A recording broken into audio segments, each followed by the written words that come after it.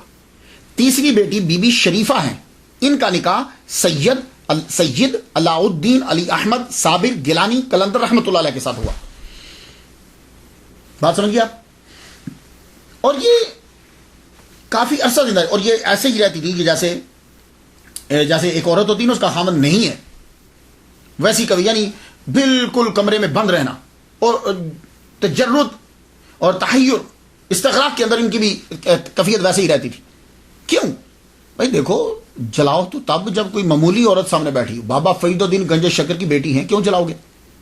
تو پھر ہوا کیا تھا، لو سن لیجیے. بابا فرید الدین گنج شکر رحمۃ اللہ علیہ نے یہ کہا کہ بہن ضد مت کرو، اصرار نہ کرو نکاح کا. لیکن بہن اصرار کر رہی، انہیں سمجھ نہیں آ رہی.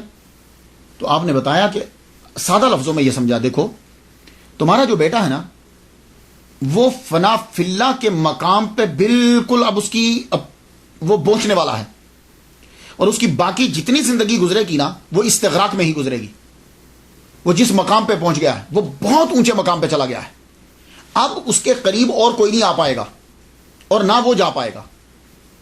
تو اس لیے آپ یہ نکاح نہ کرواؤ. لیکن بہن نے جب ضد کیا، نکاح ہو گیا. اب جب نکاح ہوا تو آپ کہاں بیٹھا کرتے تھے؟ آپ بیٹھتے تھے جس حجرے سے آپ کھانا تقسیم کرواتے تھے، جہاں سے لنگر تقسیم ہوتا تھا، وہیں بیٹھتے تھے. وہیں آپ اعتکاف بھی بیٹھنے لگے بعد میں. تو جب نکاح ہو گیا تو آپ سے کہا گیا کہ آپ کمرے میں جائیے. دروازہ بند، اندر سے رونے کی آوازیں آ رہی. اس طرح رو رہے ہیں کہ ہچکی بند گی روتے روتے. تو اندر سے جب رونے کی آوازیں آ رہی ہیں، بابا فرید واپس آ گئے. پھر بابا فرید گئے، دیکھا تو اندر سے رو رہے ہیں. آپ نے دروازے کو تھوڑا سا ہاتھ لگایا، دروازہ کھل گیا. اندر گئے، اٹھا کے باہر لائے تو بولے کہ کیا وجہ کیا ہے، کیوں رو رہے ہو؟ فرمانے لگے اب اللہ نے مجھے دنیا سے الگ کر دیا ہے. جملے سنیے گا, یہ جملے دماغ کو اپیل کرتے ہیں. مجھے دنیا سے اللہ نے الگ کر دیا ہے. رجال الغیب اور اولیاء کے سوا مجھے کوئی مل نہیں سکتا. یہ فنا فی اللہ کا مقام ہوتا ہے کہ آدمی ہر ایک شے ختم ہو جاتی ہے. تو صابر پیا کلیری جو ہیں وہ تو بہت اعلیٰ مقام میں تھے, اس مقام میں بہت اعلیٰ درجے پہ پہنچ چکے تھے. آپ نے پھر اس وقت کہا اپنی بہن سے, میں نہیں کہتا تھا کہ تم یہ نکاح نہ کرو. تو اس کے بعد بی بی شریفہ نے ساری زندگی جو ہے وہ ویسے ہی گزار دی. تو آپ جو ہیں اس کے بعد کیا ہوا کہ استغراق میں پھر چلے گئے. استغراق استغراق استغراق اہلیت گم. پھر آپ کی والدہ ماجدہ جو ہیں ان کا وصال ہو گیا. ایک دن بیٹھے ہیں, پھر اس کے بعد دوبارہ بھی آپ کی ڈیوٹی یہی لگ گئی. استغراق سے باہر آتے, کبھی تو کئی دن گزر جاتے, کھانا تقسیم کرتے, پھر استغراق میں چلے جاتے, کھانا تقسیم کرتے, پھر کئی سال گزر گئے. اس کے بعد بھی کئی سال اسی طرح ہی گزر گئے. ایک دن کیا ہوا, بابا فرید گنج شکر رحمۃ اللہ علیہ خواب دیکھتے ہیں. خواب کے اندر قطب الدین بختیار کاکی رحمۃ اللہ علیہ جو ان کے پیر ہیں وہ تشریف لائے. انہوں نے علی احمد صابر گیلانی رحمۃ اللہ علیہ ان کو بھی پکڑا اور بابا فرید الدین گنج شکر رحمۃ اللہ علیہ کو بھی لیا. دونوں کو لے کے چل پڑے. چلے تو ایک حال میں داخل ہوئے, بہت خوبصورت کمرہ جیسے ہوتا ہے, محمد مصطفیٰ صلی اللہ علیہ وسلم جلوہ فرمائے. ان کے سامنے لا کے دونوں کو کھڑا کر دیا. دونوں کو جب کھڑا کیا تو محمد مصطفیٰ صلی اللہ علیہ وآلہ وسلم نے علی احمد صابر گیلانی رحمۃ اللہ علیہ کو بلایا. قریب جب گئے تو آپ کی پشت پر ہاتھ رکھا. پشت پہ ہاتھ رکھ کے تو حضور صلی اللہ علیہ وآلہ وسلم نے فرمایا ھذا ولی اللہ, یہ اللہ کا ولی. یہ جملہ کہا, بابا فرید گنج شکر رحمۃ اللہ علیہ صبح اٹھے. اٹھتے ہی جب گئے کمرے میں تو دروازہ بند تھا. پھر عشاء کے بعد گئے, دروازہ جو ہے وہ کھلا. آپ اب اٹھایا, انہیں اٹھا کے باہر لے آئے. باہر لا کر اونچی جگہ پہ بٹھا دیا. اونچی جگہ پہ بٹھا کر سر پر پگڑی شریف رکھی اور اس کے بعد سب سے یہ اعلان کیا کہ میں صابر کو اپنا خلیفہ بناتا ہوں اور جتنے تبرکات تھے چشتیہ سلسلہ کے وہ ان کو عطا کیے. اور خلافت جو ہے وہ آپ نے کہا کہ صابر پیا سے یہ کہا جاؤ میں تمہیں کلیئر کی خلافت عطا کرتا ہوں. یہاں ذرا رک جائیے. تو یہاں تسامو ہے ایک, پھر وہ ٹکراؤ ہو رہا ہے, دیو مالائی قصوں کا ٹکراؤ ہو رہا ہے. وہ کیا ٹکراؤ ہے؟ وہ ٹکراؤ یہ ہے کہ آپ نے پہلے دلی کا خلافت نامہ لکھ دیا. یہ جو قصہ ہے نا, یہ بابا فرید کے منصب کے بھی خلاف ہے, ان کی شان کو بھی گھٹاتا ہے, اور جمال الدین ہانسوی رحمۃ اللہ علیہ جو ہیں ان کے درجے کو بھی گھٹاتا ہے, اور سید علاء الدین علی احمد صابر کلیری رحمۃ اللہ علیہ کے بھی درجے کو گھٹاتا ہے. یہ واقعہ تینوں کے درجے کو گھٹاتا ہے. وہ کیسے سنیے گا. قصہ جو کتابوں میں لکھا ہے, اور یہ پرانی کتابوں میں نہیں لکھا, نئی کتابوں میں لکھا ہوا ہے. پرانی کتابیں فوائد الفوائد, اخبار الاخیار, سیر العارفین, ان میں پرانی کتابوں میں نہیں ہے, نئی کتابوں کے اندر ہے. یہ نئی کتابوں میں یہ آپ کو واقعہ ملے. واقعہ کیا ہے؟ آپ نے خلافت نامہ لکھ دیا, اور خلافت نامہ جب لکھ کے دیا تو کہا کہ جانا جمال الدین ہانسوی کو جا کے دکھوا لینا. ہانسی میں پہلے پہنچنا, یہ ہریانہ کے اندر, وہاں جانا, اور ان کے پاس مہر ہوتی تھی, وہ خلافت نامے پہ مہر لگاتے تھے, پھر آپ کا خلیفہ آگے چلا جاتا تھا. اچھا, آپ پاک پتن میں ہیں, مہر آپ کی ہریانہ میں ہے, ہریانہ میں مہر لگواتے تھے. اب جب آپ مہر لگوانے کے لیے گئے تو اپنے گھوڑے سے نیچے نہیں اترے. ٹھیک ہے, نیچے نہیں اترے, گھوڑا سمیت اندر چلے گئے, سواری سمیت. مغرب کا وقت ہوا, کہنے لگے بھائی جلدی سے تم یہ خلافت نامہ پڑھو, اس کے اوپر مہر لگا دو. وہ جب پڑھنے لگے تو دیا بجھ گیا. آپ نے انگلی کا اشارہ کیا, دیا جل گیا. دیا جب جلا تو شیخ جمال الدین کو غصہ آ گیا, انہوں نے پھاڑ دیا. انہوں نے جب خلافت نامہ پھاڑ دیا تو صابر پیا کہنے لگے جاؤ ہم نے تیرا سلسلہ اول سے چاک کر دیا, اب واپس آ گئے. پھر بابا فرید الدین گنج شکر نے دوسرا خلافت نامہ لکھ کے دیا. سٹوری آپ نے سن لی. پہلی بات تو یہ ہے کہ بابا فرید الدین گنج شکر رحمۃ اللہ علیہ نے خلافت نامہ دکھانے کے لیے بھیجا تھا یا اجازت نامے کے لیے بھیجا تھا؟ کہ جاؤ جا کر ان کو خلافت نامہ لکھا ہوا دکھا دو کہ میں نے کیسا لکھا ہے؟ نہیں، یقیناً اس لیے بھیجا تھا کہ جاؤ دکھا دو وہ پرمیشن دیتے ہیں کہ نہیں دیتے. تو جب پیر کہہ رہا ہے کہ پرمیشن ان کی لینی ہے تو پھر مرید کے لیے یہ لازم ہو جاتا ہے کہ وہ اپنے پیر کی بات کو مانے. کلیئر کیوں تباہ ہوا تھا؟ کلیئر تباہ اسی لیے ہوا تھا کہ خط جو ہے وہ پیر کا انہوں نے توہین کی تھی. تو ان کو غصہ آیا کہ میرے پیر کا خط جو ہے وہ کیوں پھاڑا. تو پیر کے خط کی سب جو ہے وہ عزت کرتے ہیں. ایسا کوئی مرید نہیں ہو سکتا کہ جو اپنے پیر کے نالین کی اور پیر کے لکھے ہوئے کی عزت نہ کرے. اور جمال الدین ہانسوی وہ تو اتنے محبوب مرید تھے بابا فرید الدین گنج شکر رحمۃ اللہ علیہ کے کہ بہاؤالدین زکریا رحمۃ اللہ علیہ نے یہ کہا تھا کہ میرے سارے مرید لے لو. حالانکہ بہاؤالدین زکریا ملینر بلینر آدمی ہیں. حاکم ملتان جو ہے وہ ان سے غلہ لیتا تھا. اتنے امیر تھے بہاؤالدین زکریا ملتانی رحمۃ اللہ علیہ. کہتے ہیں میری ساری دولت لے لو اے فرید, مجھے یہ جمال الدین ہانسوی دے دو. اور یہ امام اعظم ابو حنیفہ رحمہ اللہ کی اولاد سے ہیں. اور آپ کو میں کہہ چکا ہوں امام اعظم کی اولاد کا جو بچہ ہوگا وہ سیدوں کی عزت کرے گا.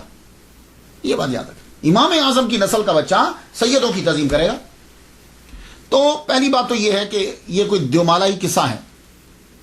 اگر اجازت نامے کے لیے بھیجا تھا تو اتنی ہی عزت اور رسپیکٹ کرنا ہے صابر پیا کو بھی جتنی دوسروں کو کرنا ہے. ایک بات. دوسری بات یہ ہے کہ شیخ جمال الدین نے علی احمد صابر کلندر کی تحریر نہیں پھاڑی, اپنے پیر کی تحریر پھاڑی. یا اگر وہ صابر پیا کی تحریر پھاڑتے تو اس بات سمجھ میں آتی. انہوں نے اپنے پیر و مرشد کی تحریر کو پھاڑ دیا. تو میں ساری چیزیں تسلیم کر لوں گا, میں یہ تسلیم نہیں کر سکتا کہ مرید اس دور میں, آج کے مرید کو چھوڑو, اس دور کا مرید جو ہے وہ اپنے پیر کی تحریر کو پھاڑ دے. میں یہ تسلیم ہی نہیں کر سکتا, میری عقل تسلیم ہی نہیں کرتی. جو مرضی ہو جائے وہ اپنے پیر کی تحریر کو نہیں پھاڑے گا. وہ تو اپنے پیر کے نالین کی تعظیم کرتے ہیں, لکھے ہوئے کی کیسے تعظیم نہیں کریں گے, کیسے پھاڑ دیں گے؟ تو ایسا نہیں ہوتا. یہ بات یاد رکھیے گا, کیونکہ سارے اولیاء کرام جو ہیں وہ مولا علی سے فیض لیتے ہیں. اور مولا علی کیا ہے؟ مولا علی کو میرے نبی نے یہ کہا تھا, اے علی میرے نام پہ کاٹا پھیر دو, کراس پھیر دو, مٹا دو. کہا یا رسول اللہ جو ہو جائے, میں یہ نہیں کر سکتا, میں آپ کے نام پہ کراس نہیں پھیر سکتا.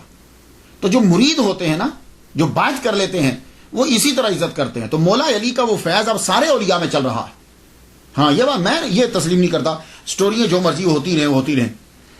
اور دوسری بات یہ ہے کہ بعد میں انہوں نے کلیئر کی خلافت لکھ دی. تو بابا نے جب بعد میں کلیئر کی خلافت لکھی تو پہلے لکھ دیتے. تو کیا پیر کو یہی نہیں پتا کہ میرے مرید کے لیے کون سی خلافت موضوع ہے؟ یہ بابا کے اشیاء نشان نہیں ہے. تو جب بعد میں خلافت لکھ دی, کلیئر کی, تو اب کیوں نہیں سٹیمپ لگوائی؟ جبکہ اصول تھا کہ جمال الدین سے جا کے سٹیمپ لگواتے تھے, کیونکہ مہر جو ہے کہتے ہیں ان کے پاس پڑی ہوئی تھی. یہ بات نہیں ہے, یہ تسامح ہے. جس نے بھی کیا سو کیا. بابا فرید الدین گنج شکر رحمۃ اللہ علیہ نے پہلی دفعہ ہی کلیئر کی خلافت دی اور خلافت نامہ لکھ کے کہا جاؤ اب تم روانہ ہو جاؤ. تو یہ وہاں سے روانہ ہوئے. بابا فرید الدین گنج شکر وہاں پہنچے, کلیئر کی طرف کیوں گئے؟ بابا فرید نے کلیئر کیوں بھیجا؟ اس لیے کہ جو طبیعت تھی بابا علی احمد صابر کلیری رحمۃ اللہ علیہ کی, جو طبیعت تھی وہ بالکل آپ کی طبیعت کے موافق تھا. یہ ماحول جنگل میں ٹیلا, مختصر سی آبادی, بس وہیں جاؤ. اب آپ وہاں پہنچے. جب آپ وہاں کل پہنچتے ہیں تو بابا فرید الدین گنج شکر رحمۃ اللہ نے آپ کو اکیلا نہیں بھیجا, آپ کے ساتھ علیم اللہ ابدال کو بھیج دیا. یہ آپ کے ساتھ گئے. وہاں جاتے ہی آپ نے ایک بڑھیا عورت کے گھر میں جو ہے وہ ڈیرا لگایا, نام اس کا گلزاری ہے. اس کے گھر میں جب ڈیرا لگا دیا تو انہوں نے سر آنکھوں پہ رکھا. آپ یہ جو کلیئر ہے, بادشاہ کی حکومت تو تھی لیکن برائے نام تھی, دہلی کے زیر اثر تھا لیکن برائے نام اثر تھا. اس قلعے کو فتح کیا تھا ابو صالح نے. آرمی آئی تھی یہاں, پڑاؤ کیا تھا انہوں نے. تو جب پڑاؤ کیا تھا تب ایک مسجد بنا دی تھی. تو مسجد جب آرمی نے بنائی تھی تو اچھی مسجد, وہ ایک ہی جامع مسجد تھی. اور وہاں ایک قاضی بھی مقرر کیا. اس قاضی کا نام, مفتی کا نام تھا تبرک. اب یہ بہت دور تھا, جنگلات میں ٹیلا, مختصر سی آبادی. زیادہ تر لوگ جو ہیں وہ یہاں کے غریب تھے, مزدور تھے, یا وہ کھیتی باڑی کرتے تھے یا وہ لکڑیاں جو ہیں وہ بیچتے, اور آدھی مزارے اور آدھی ساہوکاروں کی نوکر, ان سے پیسے لیے مقروض سب کے ساتھ. تو ایک وہاں بڑا آدمی تھا, نام اس کا تھا قیام الدین. یہ قیام الدین جو ہے, جو قلعہ تباہ ہو چکا تھا, اس قلعے کو دوبارہ سے تعمیر کر کے اسی قلعے کے اندر رہنے لگ گیا تھا. یہ قیام الدین، اور یہی ذمہ دار جو ہے یہی وہاں اقتدار اسی کا تھا، اسی کا اثر و رسوخ چلتا تھا، اور قاضی جو ملا تھا وہ اسی کا نوکر بنا ہوا تھا۔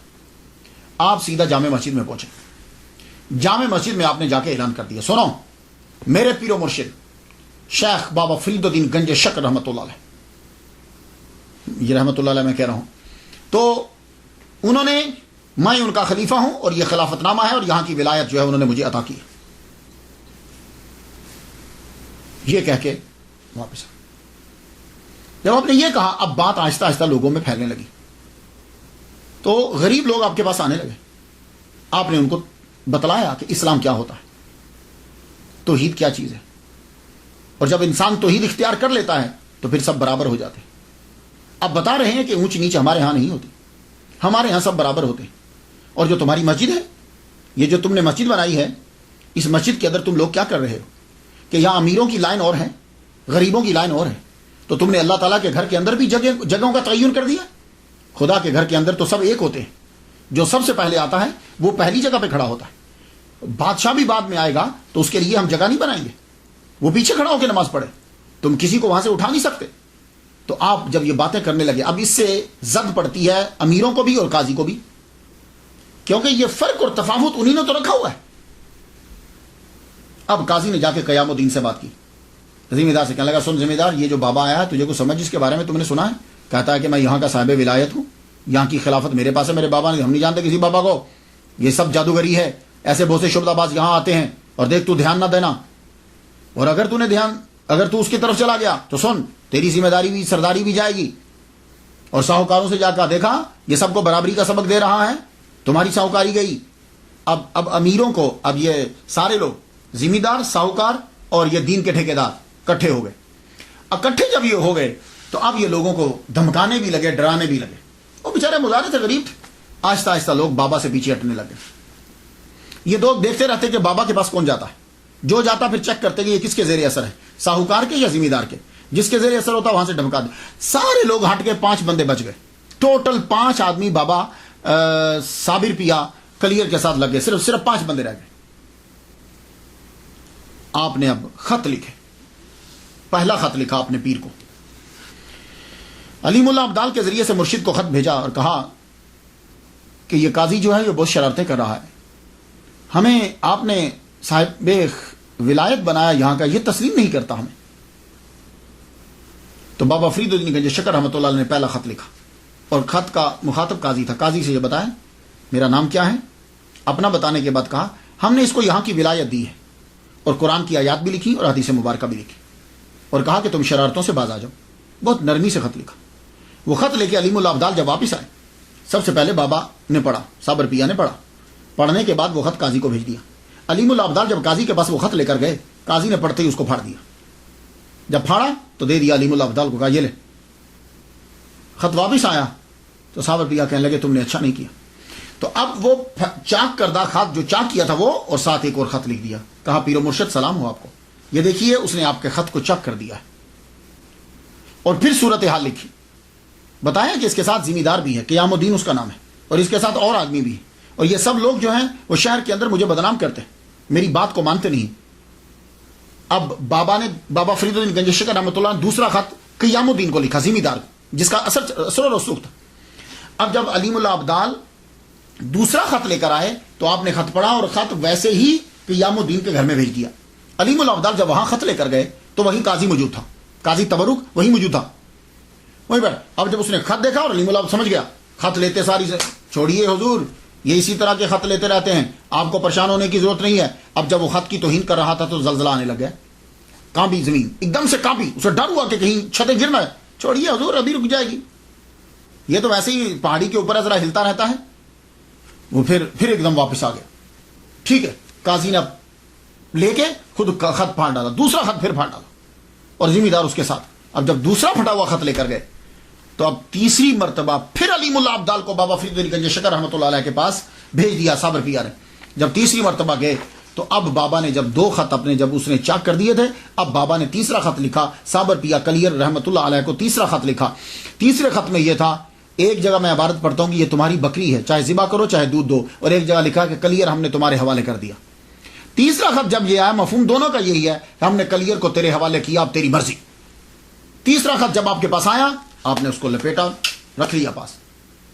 رکھنے کے بعد جمعہ کی نماز جب ہوتی تھی تو جمعہ میں لوگ اکٹھے ہو جاتے، آبادی تو کم تھی لیکن بڑے بڑے سب لوگ جو ہیں وہ آ جاتے تھے، ذمہ دار وہ لوگ نماز بڑی پڑھتے تھے۔ جمعہ کی نماز میں آئے تو بابا کیا کیا، بابا صابر پیا کلیئر رحمۃ اللہ علیہ سیدھا مسجد سے اندر چلے گئے، اندر جا کے مصلی کے پاس بیٹھ گئے۔ جب آپ مصلی کے پاس بیٹھ گئے تو بندوں نے کہا اٹھو یہاں سے، یہ قاضی کی جگہ ہے۔ آپ نے فرمایا ہم کتب ہیں، اور کتب جو ہوتا ہے وہ قاضی سے افضل ہوتا ہے، تم ہمیں یہاں سے اٹھا نہیں سکتے۔ 3-4 بندے اٹھے اور آپ کا کلندرانہ لباس تھا پرانا، ہاتھوں سے پکڑ کے گھسیٹتے ہوئے باہر لے گئے۔ باہر جب لے گئے اور آپ کے بندوں کو بھی نکال دیا اور مسجد کے باہر کے دروازے سے بھی باہر نکال دیا، آپ وہاں کھڑے ہو گئے، اللہ پاک سے کہنے لگے دیکھا یا اللہ ہمیں نماز پڑھنے ہی نہیں دے رہے۔ اب وہ سب لوگ نماز پڑھنے لگے، جمعہ کی نماز ہوئی اور آپ کو اندر نماز پڑھنے نہیں دی گئی۔ جب وہ سجدے میں گئے تو بابا نے یوں آنکھ اٹھا کے مسجد کی دیواروں اور چھتوں سے یہ کہا تم سجدہ کیوں نہیں کر رہی؟ پر اتنا کرنا تھا کہ دیواریں چھتیں دھڑام سے نیچے گری، جتنے اندر تھے سب مر گئے۔ اب یہاں کوئی سننے والا جب مذاق اڑائے گا تو کیسے مذاق اڑائے گا، ذرا سنیے۔ ہو یہ کیا کرامت ہوئی؟ مسجد گرا دی؟ یہ کیا کرامت ہوئی؟ نمازی مار دیے؟ نہیں، دیکھیے مسجد جلانے کا حکم اللہ نے دیا تھا، یاد ہے 11ویں پارے کے اندر، رب فرمایا مسجد کو آگ لگا دو۔ مسجد کو آگ لگائی، روڑی بنا دی، وہاں گند پھینکا جاتا تھا۔ تو اصل میں ہوتا کیا تھا کہ وہ جتنے نماز پڑھنے والے تھے سب نے ایک کتب کی توہین کی، ایک بات۔ دوسرا، جتنے وہ نماز پڑھ رہے تھے سب مسجد کے اندر اصل چیز کیا ہوتی ہے کہ فرق کو ختم کرنا، رب کی بارگاہ میں سب برابر ہیں، لیکن اس مسجد میں ایسا نہیں ہوتا تھا۔ اس مسجد کے اندر امیر، قاضی، ساہوکار، یہ لوگوں کی جگہ بنی ہوئی تھی اندر، کوئی آدمی وہاں کھڑے ہو کے نماز غریب نہیں پڑھ سکتا تھا۔ تو کیا ایسی مسجد کو برقرار رکھا جائے؟ اور جو ایسے نظام کی تائید کریں گے کیا وہ مسلمان ہیں؟ نہیں، وہ مسلمان ہرگز نہیں ہیں۔ اسی لیے اس کتب نے وہ مسجد اور وہ ساری بعد میں بنی یا بنی دیکھی، لیکن اس وقت یہ سب کے سب ظالم کا ساتھ دے رہے ہیں، یہ بھی ظالم ہے۔ اس کے بعد کیا ہوا، جب گئے طاعون پھیل گیا۔ طاعون پھیلا تو عورتیں اور بچے جو بچے ہوئے تھے وہ بھاگے، جو کچھ بچ گئے تھے آگ لگ گئی جنگلات میں۔ جنگلات کو جب آگ لگی تو پھر وہ باقی بھی بھاگ گئے۔ اب صرف بچا تو پیر ٹیلے کے اوپر کھڑے ہیں گولر کے درخت کے ساتھ، اس کو پکڑ کے آپ کھڑے ہو گئے۔ اب تو آپ کی آنکھوں سے بھی یہ جیسے آگ نکل رہی، عالم استغراق میں چلے گئے، گم عالم استغراق کے اندر کھڑے رہے، آگ جلتی رہی، کھڑے رہے، آگ جلتی رہی۔ ایک جگہ تو میں پڑھ کے حیران رہ گیا، کہتے ہیں 12 مائل آگ لگی اور آپ یوں کھڑے، عالم استغراق، آنکھیں بس کھلی ہیں جیسے کسی شے کو دیکھ رہی، اور آگ مسلسل لگ رہی۔ اب کیا ہوتا تھا، جو چرندے پرندے درندے سب آ کے آپ کے پاس کھڑے ہو جاتے، بیٹھ جاتے، پرندے آ کر آپ کے شولڈر پہ بیٹھ جاتے، آپ کے سر پہ بیٹھ جاتے۔ ایک عجیب سی کتاب، 12 سال گزر گئے، اللہ اکبر، کین یو بلیو؟ عالم استغراق کے اندر 12 سال گزر گئے۔ ایک دن اشراق کی نماز پڑھنے کے بعد بابا فرید الدین گنج شکر رحمۃ اللہ علیہ کھڑے ہوئے، صوفیہ بڑھ لنگر تقسیم ہوتا تھا نا اشراق کے بعد، تو فرمانے لگے کون ہے تم میں سے جو میرے صابر کا جا کے روزہ افطار کروا دے، اسے 12 سال ہو گئے۔ تھوڑی دیر کے بعد ایک لڑکا کھڑا ہوا، سارے بیٹھے رہے، ایک لڑکا کھڑا ہوا، اس کا نام کیا تھا؟ سید شمس الدین ترک علوی کلندر رحمۃ اللہ علیہ۔ سید کیوں علوی کیوں کہہ رہا ہوں؟ اس لیے کہ یہ مولا علی کی اولاد ہیں لیکن بی بی فاطمہ سے نہیں، اس لیے علوی کہہ رہا ہوں۔ سید کہہ رہا ہوں تو ظاہر ہے مولا علی کے بیٹے سید ہیں، سید ہیں، اور ترکی کے رہنے والے تھے۔ کلندر، ان کی ساری زندگی کلندرانہ گزری اپنے پیر کے۔ یہ آئے تھے بابا فرید کی بیعت کرنے کے لیے، تو بابا فرید الدین گنج شکر رحمۃ اللہ فرمایا تھا کہ تیرا فیض میرے پاس نہیں ہے۔ یار میں حیران ہوتا ہوں، آج کل تم چلے جاؤ کسی بھی پیر کے پاس، فٹافٹ مرید کر لے گا تاکہ میری تعداد بڑھ جائے، اور وہ بندہ بیٹھا رہتا تھا کہ نہیں بھائی تیرا فیض میرے پاس نہیں ہے۔ تو یہ بڑے دن سے بیٹھے ہوئے تھے، اب جب کھڑے ہوئے جی حضور میں چاہتا ہوں، فرمایا کہ ہاں تیرا فیض اس کے پاس ہے۔ دیکھا میں کہا ہاں اب سمجھ آئی، تیرا فیض میرے بھانجی اور داماد کے پاس ہے، چلو تیاری کرو کچھ کرنے کی۔ تیاری کی، کہا حضور میں تیار ہوں جانے کے لیے۔ فرما لگے سنو، میرے صابر کے پاس جانے سے پہلے کچھ چیزیں سن لو۔ پہلی بات تو یہ ہے کہ یہ کچھ چیزیں ہیں، یہ لیتے جاؤ تیرے کام آئیں گی۔ ان میں کچھ آئل تھا، تھوڑا سا آپ نے دم کیا، کہا کہ میرے صابر کو 12 سال ہو چکے ہیں ایک ہی حالت میں کھڑے ہوئے، یہ لے جاؤ آئل، اور اس میں کافی ساری چیزیں، دم بھی تھا، تو اسے جب میرا صابر بیٹھے گا ضرورت تمہیں پڑے گی اس کی، یہ بھی لے جاؤ۔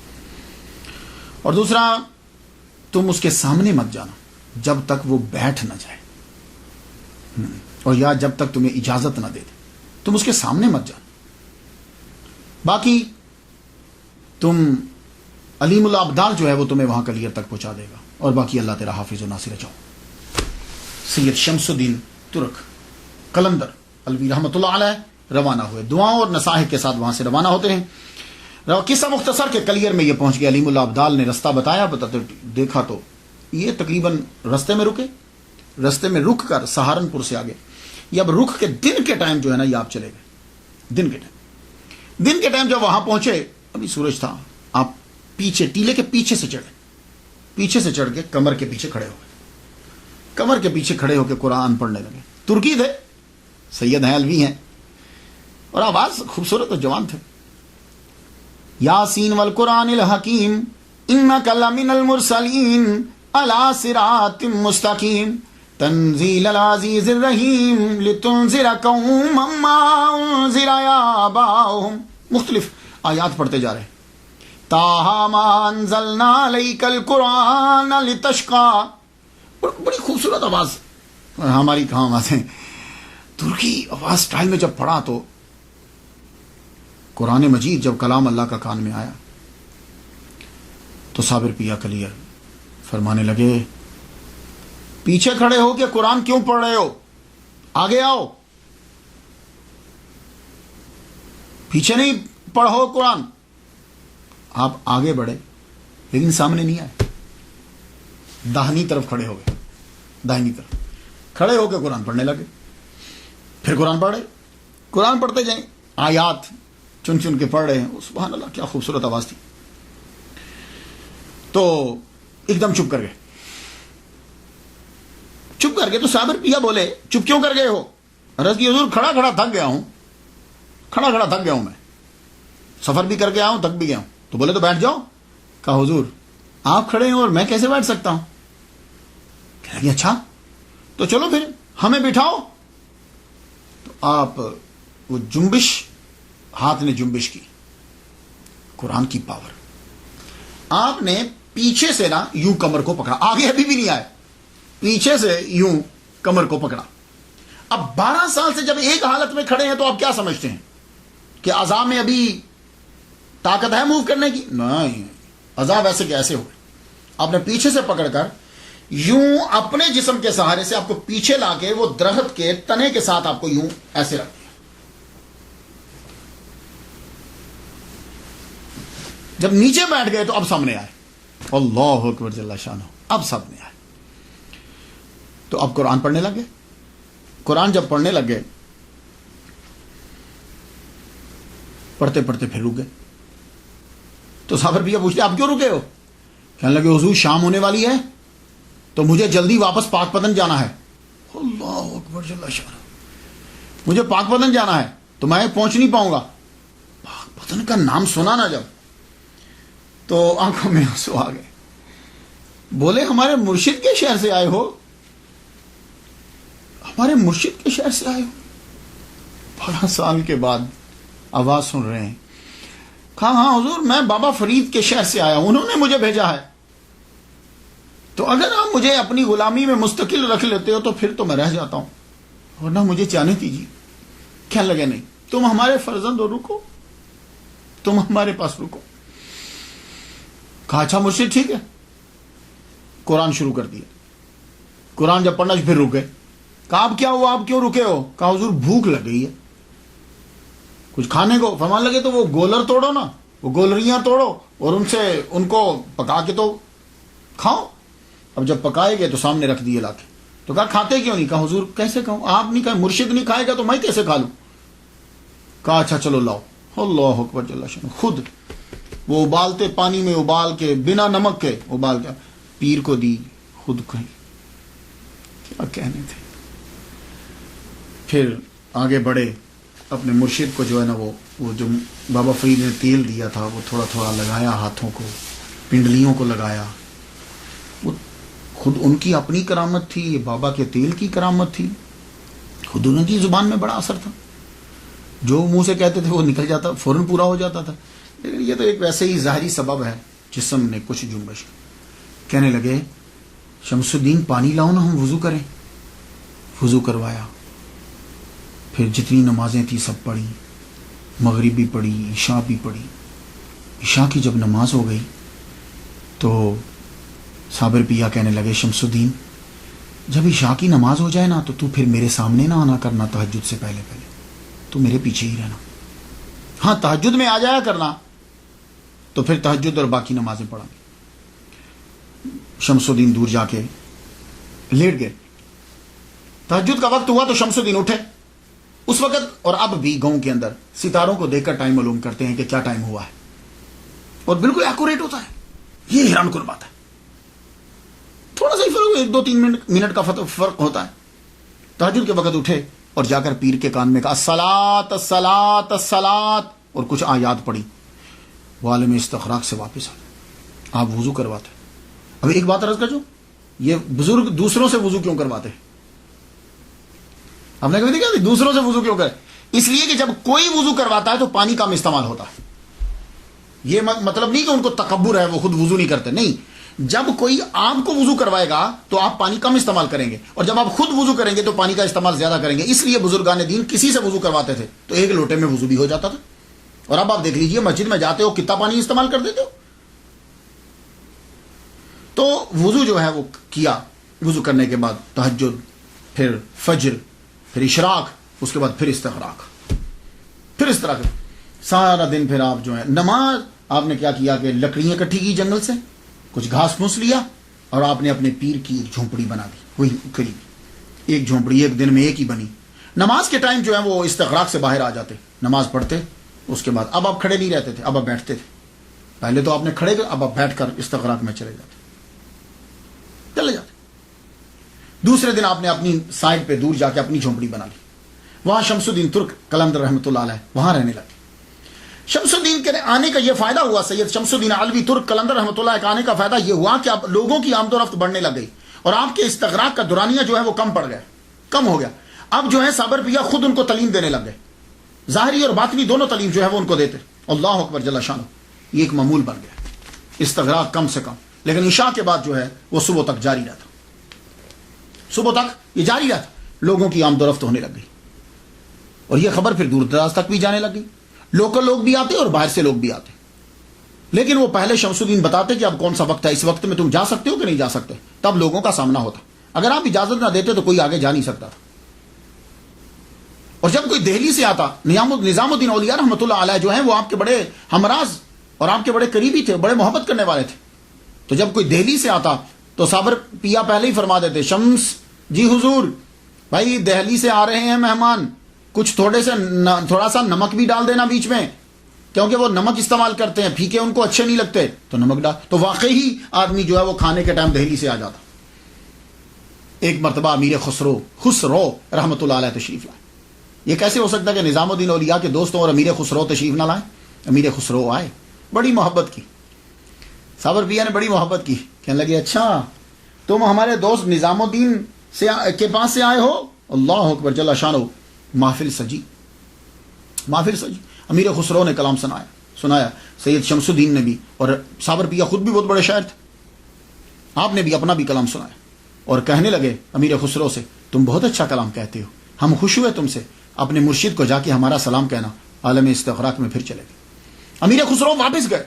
جب واپس پہنچے نظام الدین اولیاء رحمۃ اللہ علیہ نے استقبال کیا آپ کا. یار کتنی محبت کرتے تھے ایک دوسرے سے یہ لوگ. استقبال کیا کھڑے ہو کے. کہنے لگے تم نے میرے بزرگوار کو دیکھا، دوست کو دیکھا تم نے؟ کہا جی ہاں حضور میں نے دیکھا. نظام الدین اولیاء آگے بڑھ کر دونوں آنکھیں چوم لی. ان آنکھوں سے دیکھا تم نے؟ کیا تم نے مصافحہ کیا ان سے؟ تم نے ہاتھ ملایا ان سے؟ کہا ہاں میں نے ہاتھ ملایا. دونوں ہاتھ پکڑ کے چوم لیے. اللہ اکبر جل شانہ. یہ عقیدت کا اظہار ہے یہ کہ اپنے دیوانے کے ہاتھ چوم رہے ہیں، کہ اس نے ان ہاتھوں سے صابر پیا کے جسم کو، ہاتھوں کو ہاتھ لگایا. پھر ایک مرتبہ کیا ہوا کہ بابا فرید کے قوال تھے، حسن قوال. وہ جب ہندوستان کے ٹرپ پہ نکلے کہ بابا فرید کے خلفاء اور مریدین سے مل کر آؤں تاکہ بہت پیسہ ملے گا. بڑے پیر سے جائیں تو چھوٹے چھوٹے پیر مرید تو سب دیں گے نا.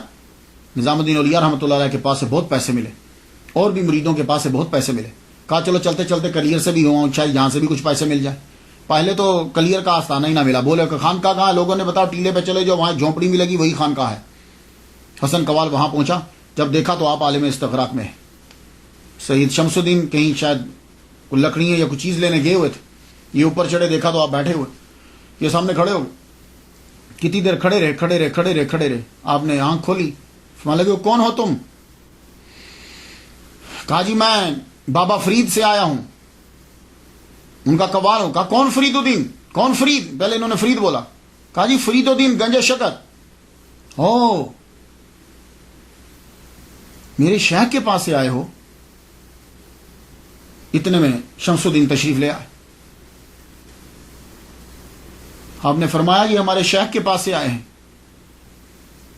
اس کو گولر دو. وہ ہنڈیا میں سے نکال کے کچھ گولر دے دی. وہ گولریاں جو ہوتی ہیں نا درخت پہ, گولر کے درخت پہ جو وہ دے دی تھوڑی. ان کو غصہ آیا, انہوں نے سنبھال تو نہیں, کہا جا کے بابا کو بتاؤں گا آپ کے مرید نے کیا دیا ہے. اس کے بعد آپ پھر عالم استغراق میں چلے. حسن قوال وہاں سے چلا, بابا فرید الدین گنج شکر رحمۃ اللہ علیہ کے پاس پہنچا. بابا نے سب مریدوں کا پوچھا, ہاں بھائی وہاں سب کی اس نے تعریف کی. انہوں نے اتنا دیا, انہوں نے حضور اتنا دیا, انہوں نے حضور اتنا دیا. کہا میرے صابر کے پاس بھی گئے تھے. کہا حضور وہاں بھی گیا تھا. یہ لیجئے گولر. وہ ساری گولریاں جو تھی وہ جو پھل اس درخت پہ وہ دے دی. کہا جی یہ دیا انہوں نے مجھے. کہا تو کیا کہا تھا؟ کہا میں ان کے سامنے گیا تو پہلے تو مجھے پوچھتے ہیں تم کون ہو. میں نے کہا میں فرید الدین کا قوال ہوں, بابا فرید کا قوال. کہا کون فرید؟ کہا جی فرید الدین گنج شکر. کہا اچھا میرے شیخ اچھے ہیں. ہوئے ہوئے بابا فرید الدین گنج شکر کی آنکھوں میں آنسو آ گئے. آپ فوراً اٹھے, آپ نے 2 نفل ادا کیے. 2 نفل ادا کرنے کے بعد آپ نے وہ گولر کھائے, اور کوئی وہ گولر باقی جو تھے گولریاں وہ تقسیم کر دیں, اور فرمانے لگے آج سے ہم شیخ ہیں. لوگوں نے کہا حضور آپ آگے شیخ نہیں تھے. کہنے لگے شیخ تو تھا لیکن صابر نے کبھی نہیں کہا تھا. آج میرے صابر نے مجھے شیخ کہا, اور وہ اتنے اعلیٰ مرتبے پر پہنچ کر بھی اپنے پیر کو نہیں بھولا. اللہ اکبر. ان کا مقام تو یہی سمجھے گا, بھائی ہم کیا سمجھے. وہ اتنے اعلیٰ مقام پر پہنچ کر بھی اپنے مرشد کو نہیں بھولا. میں اس لیے خوش ہوں اس نے مجھے شیخ کہا ہے. یہ جو سما ہے نا, یہ قلندر سما کے دیوانے ہوتے ہیں. سما کیا ہے؟ سما کا ترجمہ آج کل قوالی کرتے ہیں, یہ انتہائی غلط ہے. سما اور قوالی کا آپس میں کیا ملانا اسے. سما اور چیز ہے, قوالی اور چیز ہے. غور سے سن لیجئے, کبھی قوالی کو سما کے ساتھ مت ملاؤ. سما کو سما ہی رہنے دو. وہ سما ہے کیا؟ باوضو لوگوں کا کلام پڑھنا اور باوضو لوگوں کا مجلس میں بیٹھ کر سننا, باشرع لوگوں کا کلام پڑھنا اور باشرع کا بیٹھ کر سننا, یہ ہے سما. اور قوالی کیا ہے؟ بے وضو چرسی لوگوں کا کلام پڑھنا اور بے وضو لوگوں کا کلام سننا, کہ مجمع میں بھی بے وضو ہوں اور کلام پڑھنے والے بھی بے وضو ہوں. اگر آج کی قوالی کو وہ لوگ بھی, خواجہ معین الدین اجمیری, قطب الدین بختیار کاکی, نظام الدین اولیاء, بابا فرید, اگر وہ آج کی قوالی کو دیکھ لیتے وہ اس کو ناجائز قرار دے دیتے کہ یہ لوگ پہلے نشہ کر کے پھر اس کے بعد کلام پڑھ رہے ہیں. وہ لوگ باشرع ہوتے تھے, باوضو ہو کر باوضو لوگوں کا کلام پڑھا کرتے تھے. تو اس لیے سما کو قوالی کے ساتھ مت ملائیے گا. سما وہ اور چیز تھی. لوگ اس کو پڑھنے کے لیے وہ جی وہ فلاں وہ بھی قوالی سنتے تھے, وہ ولی اللہ بھی قوالی سنتے تھے.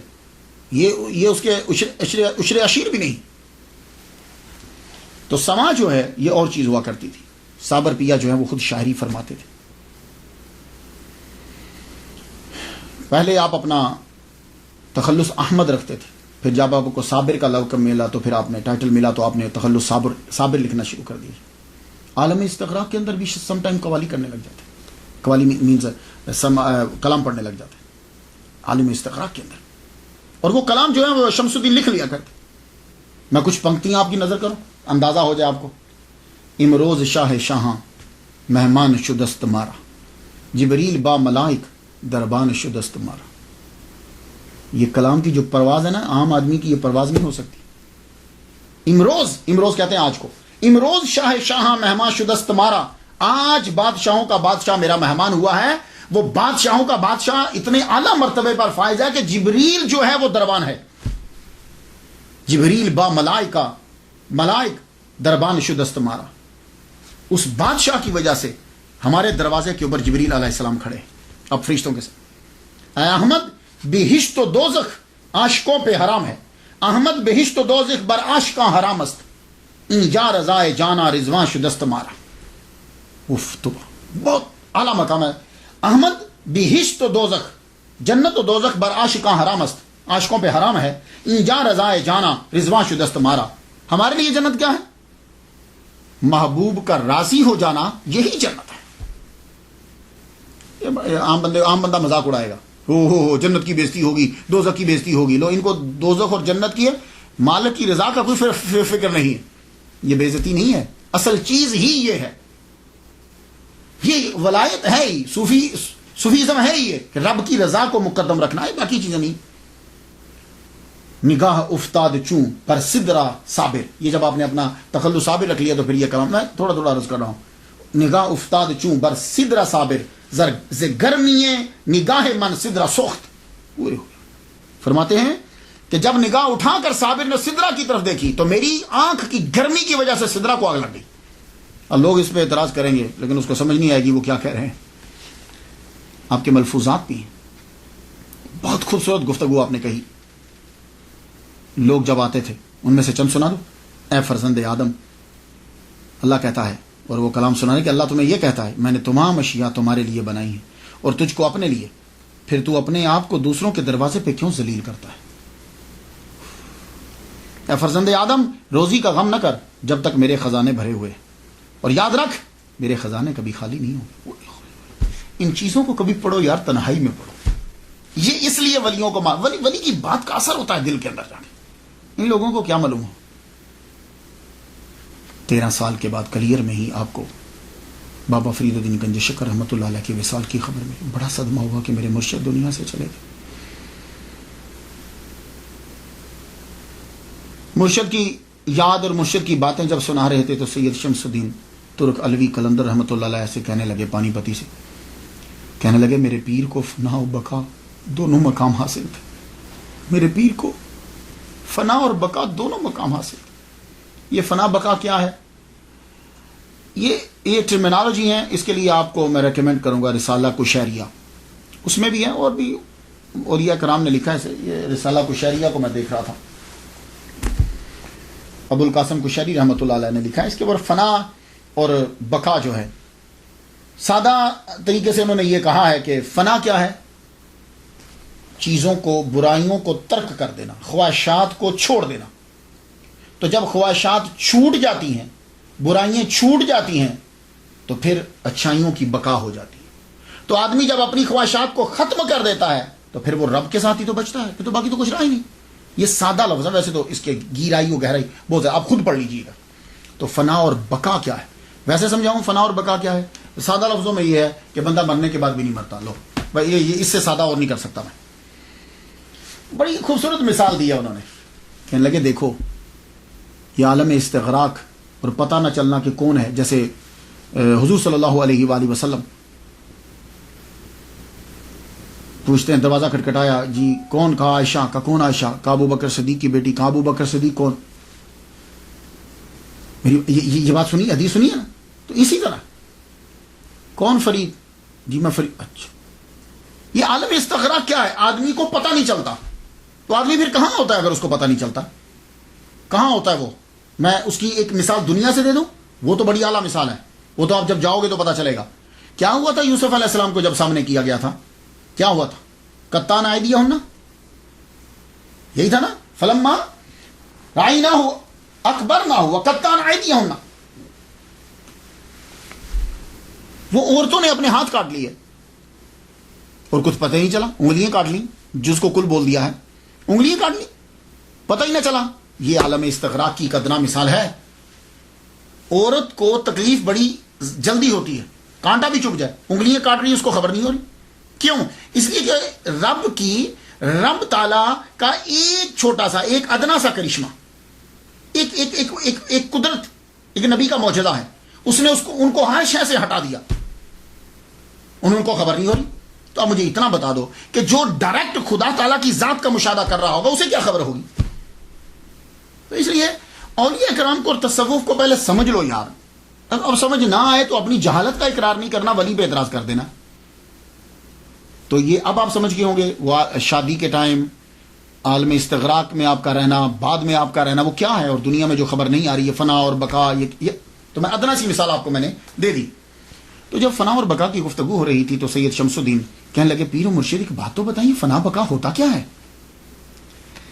کہنے لگے شمس ہم تجھے وقت آئے گا تو دکھا دیں گے, چھوڑ کیا بتانا, دکھا دیں گے تجھے. تو اب سن, غور سے سن. 19 سال خدمت انہوں نے کر لی شمس الدین ترک قلندر رحمۃ اللہ علیہ نے. 19. کہنے لگے اب سن, تو اب چلا جا کے روزی روٹی کما. روزی روٹی جب تو کما لینا تو سن, میرا وصال ہو جائے گا تو آ جانا. تو کفن لیتے آنا, خوشبو نہ لانا, خوشبو فرشتے لے آئیں گے. تو غسل جو ہے نا, بس تو سوچنا غسل ہو جائے گا. جو چیزیں تمہیں کرنا ہے نا تو سوچتے جانا, بس کفن لے آنا. تو کہا مرشد مجھے پتا کیسے چلے گا کہ آپ دنیا سے چلے گئے ہو؟ کہاں سن, تو جا کے آرمی میں مزدوری کرنا, جا کے وہاں داخل ہو جانا فوج میں. جس دن تمہاری فوج کے سارے دیے بجھ جائیں, صرف تیرے خیمے کا دیا جل رہا ہو تو سمجھنا میرے مرشد کا وصال ہو گیا, تو میرے پاس آ جانا, باقی ہم کر لیں گے. اور سن, جب میری تجہیز و تکفین کر لینا تو 3 دن تک رکنا, اس کے بعد چلے جانا, پھر واپس نہ آنا. یہ ساری وصیتیں کر کے سید شمس الدین ترک قلندر علوی رحمۃ اللہ علیہ پانی پتی کو روانہ کر دی, اور جگہ بھی بتا دی کہ کہاں جا کے رکنا ہے تم نے. آپ واپس دہلی آ گئے. دہلی میں آپ کے خاندان کے لوگ فوج میں تھے, آرمی کے اندر تھے. آپ نے جا کر فوج میں جو سلطان کی فوج تھی اس میں جا کے لی. ویسے تو بڑے مسلمانوں کی حکومت تھی, ایک ادھر مسلمان ایک ادھر, جو اصلی بادشاہ تھا اس کی فوج میں جا کے آپ نے نوکری شروع کر دی. اس دور کے اندر کیا ہوا کہ 1291 کی یہ بات ہے کہ کڑا کا حاکم جو ہے وہ باغی ہو گیا. وہ جب باغی ہوا تو وہ فوج حملہ کرنے کے لیے وہاں پہنچی.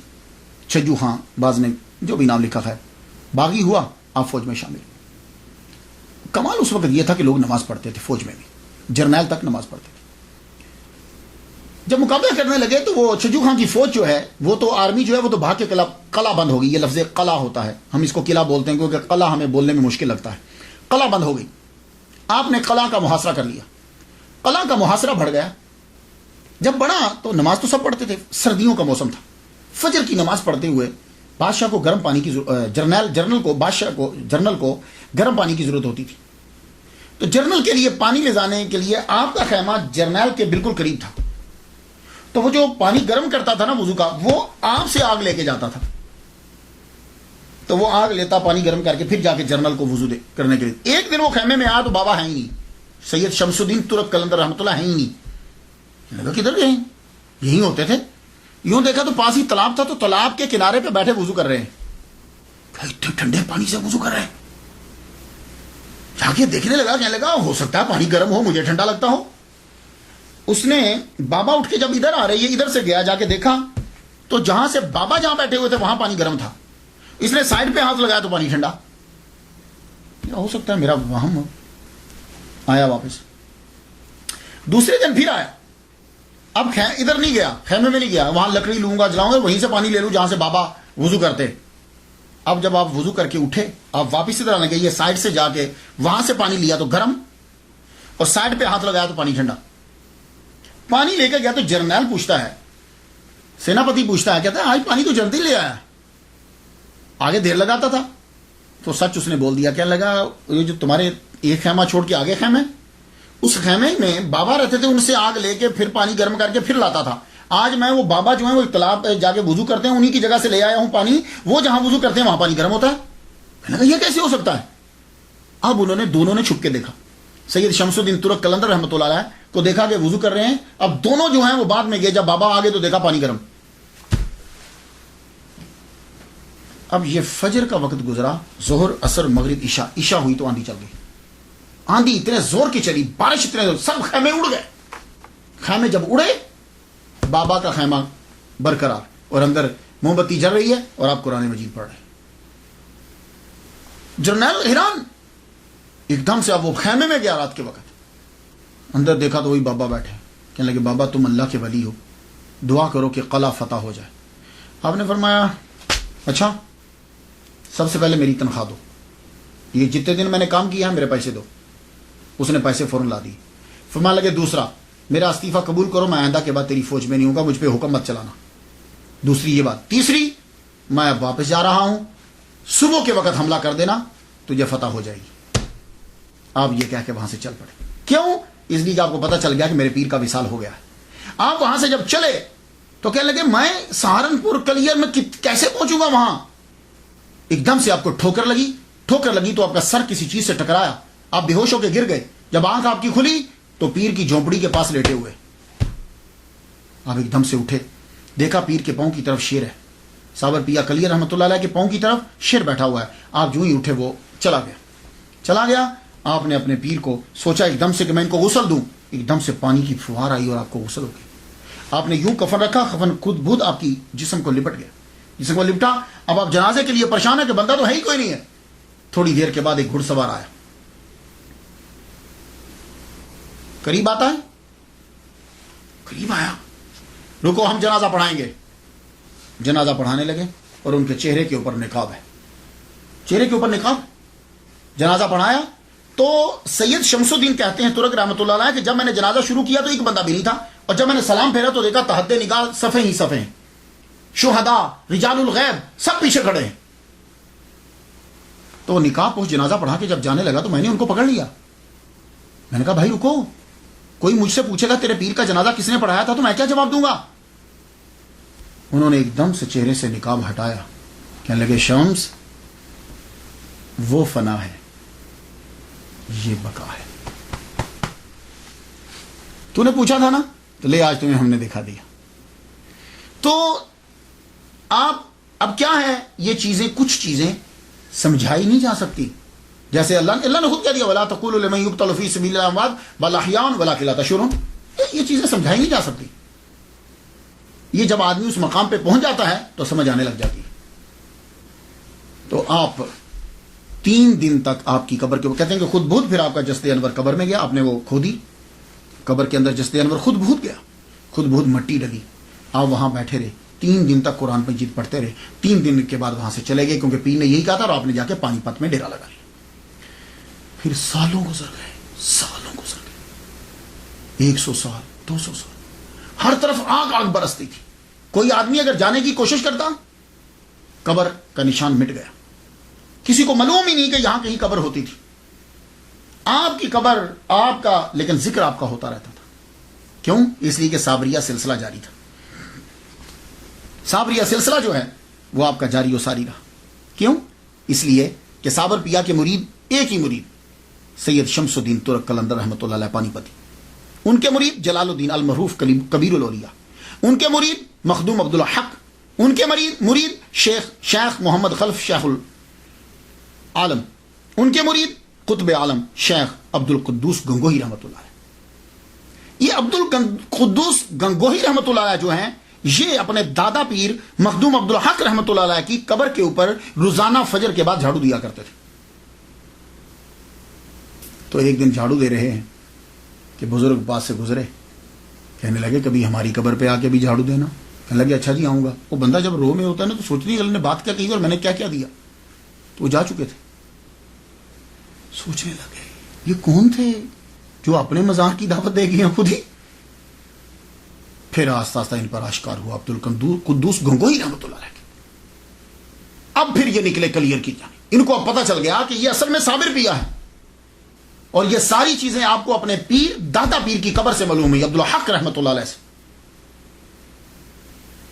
اب یہ وہاں سے چلے، جب یہ کلیئر کی طرف چلے، جہاں جہاں رکتے جائیں نفل پڑھتے جائیں، آگ گرے لیکن دعا کریں اور ختم، پھر آگے پھر آگے پھر آگے، حتیٰ کہ آپ نے قبر کے نشان کو پا لیا، قبر کے نشان کو پا لیا۔ پھر آپ نے دعا کی کہ یہ سلسلہ جلالیت کا ختم کرو تاکہ تمہاری قبر پہ لوگ بھی آئیں۔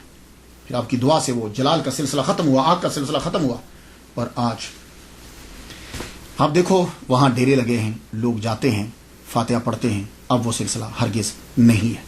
میں تو وہاں نہیں جا سکا، لیکن میرے دوست ہیں عبد الغفار، یہ احمد آباد میں رہتے ہیں، ایک دن انہوں نے مجھے صابر پیا کلیئر رحمۃ اللہ علیہ کے مزار سے مجھے کال کی، اور اکثر وہ مجھے انڈیا سے کال کرتے رہتے، کسی بھی مزار پہ ہوں گے، خاص طور پر خواجہ معین الدین اجمیری چشتی رحمۃ اللہ علیہ، یہ تو میں پھر وہ اسپیکر کے اوپر فاتحہ پڑھتا ہوں، میں دعا کرتا ہوں۔ اس طرح میں نے کافی بزرگوں کے دربار پہ حاضری دے لی ہے اس طرح۔ تو صابر پیا کلیئر رحمۃ اللہ علیہ کے دربار پہ بھی اس طرح میں نے حاضری دی ہوئی ہے، یہ فون کے ذریعے سے میں نے فاتحہ پڑھی ہے۔ تو ایک بات یاد رکھیے گا، کوئی پیر اجازت نہیں دیتا برائی کا، فحاشی کا، یہ سب ہم لوگ کرتے ہیں، انہوں نے اجازت نہیں دی۔ انڈیا کے لوگ، اعلیٰ حضرت عظیم البرکت شاہ رضا خان بریلوی رحمۃ اللہ علیہ، ان کا فتویٰ پڑھ لیجئے، قبر کا طواف کرنا، قبر کو سجدہ کرنا ٹوٹلی حرام ہے۔ فاتحہ پڑھا کریں بس، قبر پہ جب جائیں ایک بار الحمد شریف، 3 بار کل شریف پڑھیں اور کہیں اللہ اس کا ثواب ان کی روح کو دیتے ہیں، اور ان کے صدقے سے یا اللہ ہمارے مسئلے کو حل فرما دے۔ اس طرح دعا مانگا، کوئی سجدہ نہ کیا کرے، کوئی طواف نہیں ہوتا، بزرگ ناراض ہوتے ہیں سجدہ کرنے سے اور طواف کرنے سے، یہ بات یاد رکھیے گا۔ فاتحہ ان کے لیے پڑھیے، وہاں دیگیں دینی ہے جو مرضی دو، بکرے ذبح کرو، لیکن اس کا طریقہ کیا ہے؟ بسم اللہ اللہ اکبر پکوائیے، ختم پڑھائیے، اور غریبوں کو تقسیم کر کے یا اللہ کھانا کھلانے کا ثواب اور فاتحہ کا ثواب ان کی روح کو دیتے ہیں، اپنی بارگاہ میں قبول فرما۔